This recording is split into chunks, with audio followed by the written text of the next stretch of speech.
Jemi në studio pas këtyre stërvitjeve intensive, duket që është një gjë që bën me pasion dhe me shumë seriozitet. Por cilët janë planet për të ardhmen? Që do të thotë tashmë përgjigjen e mora që midis Greqisë ku jeton dhe Shqipërisë, ti do të vazhdosh të përfaqësosh ngjyrat kuqezi. Po. Nëse do të kesh ndonjë ofertë nga qyteti i Thierit, do të jesh për ta përfaqësuar qytetin e Thierit? Patjetër. Kam dëshirë të marr dhe nëse dhe babai ka qenë përshëndit me Fierin. Është edhe një kështu.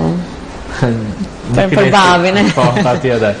Ndërkohë, cilat janë planet për të ardhmen? Që do të thotë cilat janë konkurimet ku pritet të marrësh pjesë? Në një bisedë paraprake që ne kemi qenë në kafe, më the se pritesh diçka tjetër. Po, e vërtet është që po bëj ca bizeta se më është bërë një ftesë në Amerika edhe në Taipei. Kështu që jam në bizeta për ato të bëjmë stërvitje dhe disa gara atje. Unë me rastin kisha në Olimpiadë kam bërë shumë, kam njohur shumë njerëz, kështu që mu afruan këto dhe gjëra. Tani dëshira ime është të kthejmë në Shqipëri, në Fier. Kemi 2017-ën fillojmë me garën e parë që është Evropiani, ku bëhet në Kroaci. Janë garët e mesdheut edhe botërori. Do kemi 3 kampionate, kështu që do mundohem për më të mirën. Unë do sugjeroj që gjithsesi një kostum ta mbash vetë në çantë, se nuk e dihet asnjëherë me mënyrën se si organizohen Komiteti Olimpik apo jo shqiptar. Mbaj që ta ketë një kostum, se gjithçka mundot. Ndërkohë, përse përket planeve në Greqi, aty do të ketë kompeticione, do të thotë kampionate, përballje?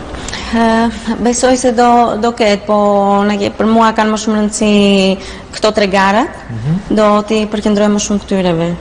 Edhe në qoftë se mundem në qoftë se do vetet dhe të kampionati që më kanë propozuar në Amerikë. Po, edhe një pyetje, sa kohë i duhet Evës për stërvitje përpara një kampionati? Sa kohë ka nevojë? Që ditën që mbarova garën në Olimpiadë fillova me një herë stërvitje. Për sportistin është vështirë, nuk duhet ta lejë stërvitjen kurrë. Duhet të jetë gjatë kohës. Stërvitje intensive pa ndërprerje. Po. Edhe diçka tjetër që është pak e rëndësishme, do të pyes në lidhje me mbështetjen që ti merr, cilët janë njerëzit që të rrinë më afër kur shkon në kompeticione. Kush të shoqëron më së shumti? Babi nëse ka qenë peshkric, kështu që Olimpiada ka qenë Olimpiada, kampionati i parë që ka humbur se i bëri mamas kefin të vinte ajo për herë të parë. Mamaja nuk vjen për kampionate, jo. Kush të kritikon më shumë? Babai.